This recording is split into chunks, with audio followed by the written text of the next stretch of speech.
ಸರ ನಮಸ್ಕಾರ ರೀ. ನಮಸ್ಕಾರ ಸರ್. ಸರ ಯಾವ್ರಿ? ರಾಜ್ಪುರ್ ಸರ್. ನಿಮ್ಮ ಹೆಸರು? ಮೂರ್ತಪ್ಪ ಹನುಮಂತ ಸಾವಸಂಗ್ ರೀ. ಮೂರ್ತಪ್ಪ ಹನುಮಂತ ಸಾವಸಂಗ್. ಸರ ಯಾವ ತಾಲೂಕ, ಯಾವ ಡಿಸ್ಟಿಕ್? ಬಿಜಾಪುರ ಜಿಲ್ಲಾ ರೀ, ತಿಕೋಟ ತಾಲೂಕು. ಬಿಜಾಪುರ ಜಿಲ್ಲಾ, ತಿಕೋಟ ತಾಲೂಕು ರೀ. ಸರ ಈ ಥರನಾಗ ದಾಳಿಂಬೆ ಬೆಳಿಲಿಕತ್ತೀರಿ? ಹಾಂ ಸರ್. ಹೌದಾ? ಹಾಂ ಸರ್. ಇದು ನಿಮಗೆ SP ಆಗ್ರೋಟೆಕ್ ಕಂಪ್ನಿಯ ಹಾಂ ಸರ್. ಎಂಪ್ಲಾಯಿಗಳು ನಿಮ್ಗೆ ಕರೆಕ್ಟಾಗಿ ಮಾರ್ಗದರ್ಶನ ನೀಡ್ಯಾರ ಸರ್. ಹೌದಿಲ್ಲ? ನೀಡ್ಯಾರ ಸರ್. ಯಾವ ಥರನಾಗೆ ಅಂದ್ರೆ ನಿಮ್ಗೆ ಆರ್ಗ್ಯಾನಿಕ್ನಿಂದ ನೀವು ದಾಳಿಂಬೆ ಬೆಳೆದಿರಿ? ಬೆಳೆದಿರಿ ಸರ್. ಹೌದಿಲ್ಲ? ಬೆಳೆದಿರಿ. ಕೆಮಿಕಲ್ ಒಟ್ಟೆ ಯೂಸ್ ಮಾಡಿ, ಕೆಮಿಕಲ್ ಇನ್ನೂ ಯೂಸ್ ಇಲ್ಲ ರೀ ಅದಕ್ಕೆ. ಮತ್ತು ಕೆಮಿಕಲ್ನು ಯೂಸ್ ಮಾಡಿಲ್ಲ. ನಿಮ್ಮ ಪ್ಲಾಟ್ ಚಲೋತ್ನಾಗೆ ಬೆಳೆದದ. ಮತ್ತು ಇನ್ನೊಂದು ನಿಮ್ಮ ಪಡೆದಾಗ ಎಲ್ಲಿ ಬ್ಲೈಟ್ ಇಲ್ಲ, ಕ್ಯಾರ್ ಹೋಗಿಲ್ಲ. ಕ್ಯಾರ್ ಇಲ್ಲ ರೀ. ಕ್ಯಾರ್ ಹೋಗಿಲ್ಲ. ಮತ್ತು ಯಾವುದು ಚಿಕ್ಕಿ ಇಲ್ರಿ, ಯಾವುದು ಇಲ್ಲ. ಅಷ್ಟು ಕ್ವಾಲಿಟಿಯಾಗಿ ಬೆಳಿಲಿಕ್ಕೆ ಕೆಲವೊಂದು ಪ್ರಾಡಕ್ಟ್ಗಳು SP ಆಗ್ರೋಟೆಕ್ ಕಂಪ್ನಿವು ಕೆಲವೊಂದು ಪ್ರಾಡಕ್ಟ್ಗಳು ಯೂಸ್ ಮಾಡಿರೋದ್ರಿಂದಾಗಿ ಈ ಟೈಪ್ ನೀವು ಕ್ವಾಲಿಟಿಯಾಗಿ ದಾಳಿಂಬೆ ಬೆಳಿತೀರಿ. ಹೌದಲ್ಲ? ಪೂರ್ತಿಯಾಗಿ ಅಂದ್ರೆ SP ಆಗ್ರೋಟೆಕ್ ಕಂಪ್ನಿಯು ಪ್ರತಿಯೊಂದು ಪ್ರಾಡಕ್ಟ್ಗಳು ಕಟ್ಟಿಂಗ್ ಆದ ತಕ್ಷಣ ಕಾಯಿ ಕಟಾವು ಆಗೋ ಮಟ್ಟ ಅವೇ ಆರ್ಗ್ಯಾನಿಕ್ ಪ್ರಾಡಕ್ಟ್ಗಳು ಯೂಸ್ ಮಾಡಿರಿ. ಹೌದಲ್ಲ? ಅವತರಣ ಮಾಡಿ ಫಸ್ಟಿಗೆ ಸ್ಟಾರ್ಟಿಂಗ್ದಾಗ ಇವು ಬಿಟ್ಟು ಇದು ದಾಳಿಂಬೆ ಸ್ಪೆಷಲ್ ಅಂತಂದೈತಿ. ಹೌದಾ? ಇದಕ್ಕಿಂತ ಮುಂಚೆ ನೀವು ಫಸ್ಟ್ ಡೋಸ್ ಏನಲ್ಲ ರೂಟ್ ಪವರ್ ಕೊಟ್ಟಿರಿ. ಆಮ್ಯಾಗ ಏನಲ್ಲ ಹೂವ ಬಂದ ತಕ್ಷಣ ಏನಲ್ಲ ನೀವು ವಾದಿ ಸ್ಪೆಷಲ್ ಕೊಟ್ಟಿರಿ. ವಾದಿ ಸ್ಪೆಷಲ್ ನಿಂದ ಲಾಭ ಏನೇನಾಗ್ಯಾವ್ರಿ? ಕಾಯಿ ಹೂ ಹಿಡಿದೈತ್ರಿ, ಮತ್ತೆ ಹೂವ ಉದ್ದು ಬಂದೈತಿ.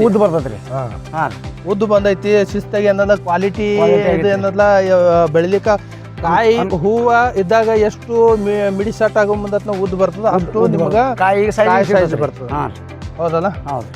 ಅಲ್ಲಿಂದ ಗ್ರೋತ್ ಬೂಸ್ಟರ್ ಬಿಟ್ರಿ, ಇದು ಬಯೋ ಬೂಸ್ಟರ್ ಬಿಟ್ರಿ, ಮತ್ತು ನ್ಯಾನೋ ಪವರ್ ಬಿಟ್ರಿ, ಮತ್ತು ಇನ್ನೊಂದು ಏನಪ್ಪಾ ಅಂದ್ರೆ SP ಸೈಜರ್ ಬಿಟ್ರಿ. SP ಸೂಪರ್ ಅಪ್ಟೆಕ್ 72 ಬಿಡಾಕತ್ತೀರಿ ಈಗ ಸದ್ಯಕ್ಕೆ. ಈಗ ಲಾಸ್ಟ್ ಮೂಮೆಂಟ್ನಾಗ ಈಗ ಚಾಲು ಐತ್ರಿ. ಅಂದ್ರೆ ಪ್ರತಿಯೊಂದು ಹಂತ ಹೂವು ಹಿಡ್ಕೊಂಡು ಕಾಯಿ ಮಠ ಏನಲ್ಲ ಬೆಳವಣಿಗೆ ಆಗಲಿ ಆಗೋ ಮಠ ನಿಮ್ಗೆ ಪ್ರತಿಯೊಂದು ಹಂತವಾಗಿ SP ಆಗ್ರೋಟೆಕ್ ಕಂಪ್ನಿಯು ಪ್ರತಿಯೊಂದು ಪ್ರಾಡಕ್ಟ್ಗಳು ಯೂಸ್ ಮಾಡಿರಿ. ಹೌದಲ್ಲ? ಅಂದ್ರೆ ಈ ಸದ್ಯಕ್ಕೆ ಯೂಸ್ ಮಾಡಿರೋದ್ರಿಂದ ನಿಮ್ಗೆ ಎಷ್ಟು ಪರ್ಸೆಂಟೇಜ್ ಲಾಭ ಆಗೈತಿ? ಈಗ ನಾವು ಹೇಳ್ಬೇಕಂದ್ರೆ ನಮ್ಮ ಜೋಡಿ ಇದ್ದ ಪ್ಲಾಟ್ಗಳ್ರಿ ನಮ್ಮ ಊರಾಗ ಮಿನಿಮಮ್ 10 ಪ್ಲಾಟ್ ಹೋಗ್ಯಾವ. 10 ಪ್ಲಾಟ ಹೋಗ್ಯಾವ್ರಿ. ಫೇಲ್ ಆಗ್ಯಾವ. ಯಾರು ಬಿದ್ದು ಇಲ್ಲಿ ನಮ್ಮ ಬಾಗ ನನ್ನ ತಮ್ಮಂದ ಫೇಲ್ ಆಗೈತ್ರಿ. ಬೇರೆದವ್ರದ್ದು ಬೇಡ. ಈ ಕಂಪ್ನಿ ಯೂಸ್ ಮಾಡಿಲ್ಲ, ಅವ ಪೂರ ಲಾಸ್ನ್ಯಾಗ ಹೋದ್ರಿ ಅವ. ಮತ್ತು ನಾವು ಈ ಕಂಪ್ನಿದ ಏನು ಪ್ರತಿಯೊಂದು ಇವ್ರ ಗೈಡ್ಲೈನ್ಸ್ ತೊಗೊಂಡು ನಾವು ಏನು ಬೆಳೆದನ್ರಿ, ನನ್ನಲ್ಲಿ ಕ್ಯಾರ್ ಇಲ್ಲ. ಇವತ್ತು ಒಳ್ಳೆ ಫಸಲು ಬಂದೈತಿ. ಮಾರ್ಕೆಟು ಕ್ವಾಲಿಟಿನೂ ಬಂದೈತಿ. ಮಾಲ್ ನೋಡ್ರಿ ಹೆಂಗೈತಿ ಏನಾದ್ರು ಎಷ್ಟು ಸೈಜಿಂಗ್ನು ಐತಿ, ಕಲರ್ ಐತಿ, ಮತ್ತೆ ಎಲ್ಲ ಎಕ್ಸ್ಪೋರ್ಟ್ ಕ್ವಾಲಿಟಿನೂ ಕೊಳೆ ರೋಗ ಇಲ್ಲ, ಕ್ಯಾರ್ ಇಲ್ಲ, ಕರಿ ಡಾಂಬರ್ ಇಲ್ಲ, ಚಿಕ್ಕಿಲ್ರಿ. ಮತ್ತೆ ಇದೊಂದು ಇದು ನೀವು ಕ್ಯಾರ್ ಹೋಗಿನ ಸಲುವಾಗಿ ಏನು ಇದು ಮಾಡಿರಿ ಏನಪ್ಪಾ ಅಂದ್ರ ನೀಮ್ ಕರಾಜ ಕರ್ಪೂರ ಹೊಡೆದಿವ್ರಿ. ನೀವು ಕನಿಷ್ಠ ಎಲ್ಲ ಮಾರ್ಗದರ್ಶನ ಪ್ರಕಾರ 10 ದಿನಕ್ಕೊಮ್ಮೆ ತೊಗೊಂಡಿರಿ. ಮತ್ತ ಇನ್ನೊಂದ್ ಏನಲ್ಲ ಬ್ಲೈಟ್ ಸಲುವಾಗಿ SP 43 ಅಂತ ಬರ್ತದೆ, ಪೌಡರ್ ಬರ್ತೈತ್ರಿ. ಪೌಡರ್ ಅದನ್ನು ಏನಲ್ಲ ನೀವು ಸ್ಪ್ರೇ ಕೊಟ್ಟಿರಿ, ಕಂಟಿನ್ಯೂ ಕೊಟ್ಟಿರಿ. ಮತ್ತು ಅದರಿಂದಾಗಿ ನಿಮಗೆ ಜಾಸ್ತಿ ಏನಲ್ಲ ನಿಮಗೆ ಬ್ಲೈಟ್ ಕಾಡಿಲ್ಲ. ಮತ್ತು ಇನ್ನೊಂದು ಚಿಕ್ಕಿ ಇದು ಯಾವುದು ಏನಲ್ಲ ಅವು ಇದರಿಂದ ಯಾವುದು ಕಾಡಿಲ್ಲ. ಮತ್ತು ಒಳ್ಳೆ ಕ್ವಾಲಿಟಿನೂ ಅದ. ಮತ್ತು ಕಾಯಿ ಸೈಜ್ ನಿಮ್ಮಲ್ಲಿ ಯಾವುದು ಪ್ರಾಬ್ಲಮ್ಸ್ ಬಂದಿಲ್ಲ. ಮತ್ತು ಇದು ಈಗ ಇನ್ನೊಬ್ಬರು ರೈತರಿಗೆ ಏನು ಹೇಳ್ಬೇಕಂತ ಬಯಸಿರಿ? ನಾವು ಇನ್ನೊಬ್ಬರು ರೈತರಿಗೆ ಅಂದ್ರೆ ಇದು SP ಆಗ್ರೋಟೆಕ್ ಕಂಪ್ನಿದಿಂದ ನೀವು ಬಳಸ್ಕೊಂಡಿದ್ರಿ ಎಲ್ಲ ಪ್ರತಿಯೊಂದು ಪ್ರಾಡಕ್ಟ್ ಇಲ್ಲಿ ಮಠ ಬಳಸ್ಕೊಂಡಿದ್ವಿ ನಾವು. ಇಲ್ಲಿ ಮತ್ತೆ ಇನ್ನೊಬ್ಬರು ರೈತರಿಗೆ ಏನ್ ಹೇಳಕ್ ಬಯಸ್ತೀರಿ? ನಾವು ಇದನ್ನ ಹೊಡಿ ಅಂತ ಹೇಳಕತ್ತೀರಿ ಅವ್ರಿಗೆ. ಈಗ ಇದನ್ನ ಹೊಡಿ ಅಂತ ಹೇಳ್ತೀರಿ. ಇದು ಕ್ವಾಲಿಟಿ ಐತಿ. ಮತ್ತೆ ಇನ್ನೊಂದು ಖರ್ಚುನು ಭಾಳ ಇಲ್ಲಲ್ರಿ ಇದಕ್ಕೆ. ಖರ್ಚು ಕಮ್ಮಿ, ಆದಾಯ ಜಾಸ್ತಿ. ಕಡಿಮೆ ರೇಟ್ನೊಳಗ ಮಟೀರಿಯಲ್ ಸಿಗ್ತೈತ್ರಿ.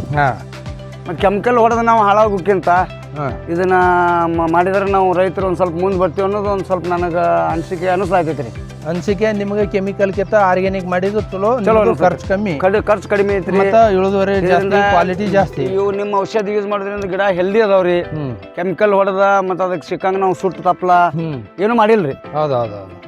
ಅದಕ್ಕಾಗಿ ಏನಲ್ಲ ನೀವು ಕರೆಕ್ಟಾಗಿ ಏನಲ್ಲ SP ಆಗ್ರೋಟೆಕ್ ಕಂಪ್ನಿಯ ಎಂಪ್ಲಾಯಿಗಳ ಸಂಗಟ ನೀವು ದಿನಾಂತರ್ತಿ ನೀವು ಕಾಂಟ್ಯಾಕ್ಟ್ನಾಗ ಇದೀರಿ. ನೀವು ಕಾಂಟ್ಯಾಕ್ಟ್ನಾಗ ಇದ್ದಿರ ಕಾಲಾಗಿ ನಿಮ್ಗೆ ಅದು ಮಾರ್ಗದರ್ಶನ ನಿಮ್ಗೆ ಯಾವುದು ಏನು ಪ್ರಾಬ್ಲಮ್ಸ್ ಬಂದಿಲ್ಲ. ಇನ್ನೊಂದು ಏನಪ್ಪಾ ಅಂದ್ರೆ ಇದಕ್ಕೆ ಸುಮಾರು ರೈತರು ಏನದಲ್ಲ ದಾಳಿಂಬೆ ಹಾಕ್ತಾರ, ಮತ್ತು ದಾಳಿಂಬೆ ಒಳಗೆ ಏನದಲ್ಲ ಅವ್ರ ಪ್ರಾಬ್ಲಮ್ಸ್ ಏನು ಮೇಜರ್ ಆಗಿ ಅಂದ್ರೆ ಅವ್ರಿಗೆ ಯಥೇಚ್ಛಾಗಿ ಯಾವ ಟೈಮ್ದಾಗ ಏನು ಮಾಡಬೇಕು, ಯಾವ ಟೈಮ್ದಾಗ ಏನು ಬಿಡಬೇಕು ಅನ್ನೋದು ಈಗ ಐಡಿಯಾಸೂ ಇರಲ್ಲ, ಗೈಡೆನ್ಸ್ನು ಇರೋಂಗಿಲ್ಲ. ಯಥೇಚ್ಛವಾಗಿ ಏನೋ ಮಾಡ್ತಾರೆ, ಏನೋ ಮಾಡಕ್ಕೆ ಹೋಗ್ತಾರೆ, ಏನೋ ಕೈ ಸುಟ್ಕೊಂಡು ಬಿಟ್ಬಿಡ್ತಾರೆ. ಆ ಥರನಾಗಿ ಏನದಲ್ಲ ಇದು ಇಲ್ಲ. ನಮ್ಮ ಕಂಪ್ನಿ ವತಿಯಿಂದ SP ಆಗ್ರೋಟೆಕ್ ಕಂಪ್ನಿ ವತಿಯಿಂದ ಎಂಪ್ಲಾಯಿಗಳು ಇದಕ್ಕೆ ನಿಮಗೆ ಕರೆಕ್ಟಾಗಿ ಮಾರ್ಗದರ್ಶನ ನೀಡ್ತಾರೆ. ನೀವು ಸರಿಯಾಗಿ ರೀತಿಯಿಂದ ದಾಳಿಂಬೆ ಬೆಳೆಯಕ್ಕೆ ಅನುಕೂಲ ನೀವು ಅವ್ರ ಇದ್ರ ಮುಖಾಂತರ ನೀವು ಅನುಕೂಲ ತೊಗೊಂಡ್ರಿ ಬೆಳೆದಿರಿ. ಓಕೆನಾ? ಅಲ್ಲಿಂದ ನೆಕ್ಸ್ಟ್ ಏನಲ್ಲ, ಪ್ರತಿಯೊಬ್ಬರು ರೈತರು ಕೆಮಿಕಲ್ನಿಂದ ಇದು ಆರ್ಗ್ಯಾನಿಕ್ನಿಂದ ಜಾಸ್ತಿ ಬೆಳೆಯಕ್ಕೆ ಆಗಲ್ಲ ಅಂತ ಹೇಳ್ತಾರೆ, ತಿಳ್ಕೊತಾರೆ. ಈಗ ನಾ ಬೆಳೆದನಲ್ರಿ, ಇಲ್ಲ ಆಗಲ್ಲ ಅಂತ 100% ಡೆಫಿನೆಟ್ಲಿ ಅವ್ರ ಮೈಂಡ್ ಸೆಟ್ ಐತಿ. ಕೆಮಿಕಲ್ನಿಂದ ಇದು ಕೆಮಿಕಲ್ ಇದ್ರೆ ಬೆಳೀತದೆ, ಆರ್ಗ್ಯಾನಿಕ್ ನಿಂದ ಬೆಳೆಯಕ್ ಆಗಲ್ಲ ಅಂತಂದು ಹೇಳ್ತಿರ್ತಾರೆ. ಈ ಸದ್ಯಕ್ಕೆ ನೀವು ಪೂರ ಏನಲ್ಲ, ನೀವು ಸಫಿಷಿಯೆಂಟ್ ಆಗಿ ಆರ್ಗ್ಯಾನಿಕ್ ನಿಂದೆ ಇಷ್ಟು ಕ್ವಾಲಿಟಿಯಾಗಿ ಇಷ್ಟು ಚೆನ್ನಾಗಿ SP ಆಗ್ರೋಟೆಕ್ ಕಂಪ್ನಿದಿಂದ ನೀವು ಬೆಳೆದಿರಿ. ಹೌದಲ್ಲ? ಅದಕ್ಕಾಗಿ ನೀವು ನಾನು ಒಂದು 10 ರೈತರಿಗೆ 10-20 ರೈತರಿಗೆ ಹೇಳಿನ್ರಿ. ಈಗ ಪ್ಲಾಟೋ ಬಂದು ನೋಡ್ಯಾರ್ರಿ ಅವ್ರು. ಎಲ್ಲಿ ಮಹಾರಾಷ್ಟ್ರದಿಂದ ಬರ್ಲತ್ತಾರ್ರಿ, ಉಮ್ಮದಿ ಈಗ ಕಡೆದಿಂದೆಲ್ಲ ಚಡ್ಚಣ ದೂರದಿಂದ ಬಂದು ನೋಡ್ಲತ್ತಾರ್ರಿ ಮಾಲ. ಈಗ ಈ ತರನಾಗ ಎಕ್ಸ್ಪೋರ್ಟ್ ಕ್ವಾಲಿಟಿ ಮಾಲ್ ಹೆಂಗಾಗೈತಿ, ಏನ್ ಸುದ್ದಿ ಅನ್ನೋದು ಹೆಂಗ ಅನ್ನೋದು ಎಲ್ಲರಿಗೆ ತಿಳಿದಿಲ್ಲ. ಏನೋ ಪ್ರತ್ಯಕ್ಷ ನೋಡೋದಕ್ಕಿಂತ ಪ್ರಮಾಣಿಸಿ ನೋಡೋದ ಏನ್ ಹೇಳ್ತಾರಲ್ಲ, ಅದು ಬಹಳ ರೈತರಿಗೆ ಇಂಪಾರ್ಟೆಂಟ್ ಇರ್ತದ. ಮತ್ತೆ ಇನ್ನೊಂದು ಏನ್ ಮಾಡ್ಬೇಕು, ಪ್ರತಿಯೊಬ್ಬರು ರೈತರು SP ಆಗ್ರೋಟೆಕ್ ಕಂಪನಿಯ ಯೂಟ್ಯೂಬ್ ಐತಿ, ಮತ್ತೆ ಇನ್ಸ್ಟಾಗ್ರಾಮ್ ಐತಿ. ಅದ್ರ ಮ್ಯಾಗ ನೀವು ಏನ್ ಮಾಡ್ಬೇಕು, ಎಲ್ಲರೂ ರೈತರು ಏನ್ ಮಾಡ್ಬೇಕು, ಅದಕ್ಕೆ ನೀವು ಫಾಲೋ ಮಾಡಿ ಮತ್ತು ಪ್ರತಿಯೊಬ್ಬರಿಗೆ ಶೇರ್ ಮಾಡಿರಿ. ಮತ್ತು ಇದು ಏನಲ್ಲ, ಸ್ಕ್ರೀನ್ ಮ್ಯಾಗ ನಂಬರ್ ಕೊಟ್ಟಿರ್ತದ, ಕಂಪ್ನಿ ನಂಬರ್ ಇರ್ತಾವ. ಮತ್ತು ಮೇಲಾಗಿ ಏನಲ್ಲ, ಅವು ನಿಮ್ಗೆ ಮಾರ್ಗದರ್ಶನ ಕೊಡೋಕೆ ಏನಲ್ಲ ಒಬ್ರದ್ದು ಕಾಂಟ್ಯಾಕ್ಟ್ ನಂಬರ್ನು ಇಟ್ಟಿರ್ತೈತೆ. ಅದಕ್ಕೆ ನೀವು ಆ ಫೋನ್ ನಂಬರ್ ಆಗಲಿ ನೀವು ಕಾಂಟ್ಯಾಕ್ಟ್ ಮಾಡಿದ್ದೆ ಆದ್ರೆ ನಿಮ್ಮ ಸರಿಯಾದ ರೀತಿಯಿಂದ SP ಆಗ್ರೋಟೆಕ್ ಕಂಪ್ನಿಯಿಂದ ನೀವು ಪ್ರತಿಯೊಬ್ಬರು ದಾಳಿಂಬೆ ಬೆಳಿಲಿಕ್ಕೆ ಶಕ್ಯ ಐತೆ ಅಂತಂದು ಇಷ್ಟು ಹೇಳ ಬಯಸ್ತೀನಿ. ನಮಸ್ತೆ.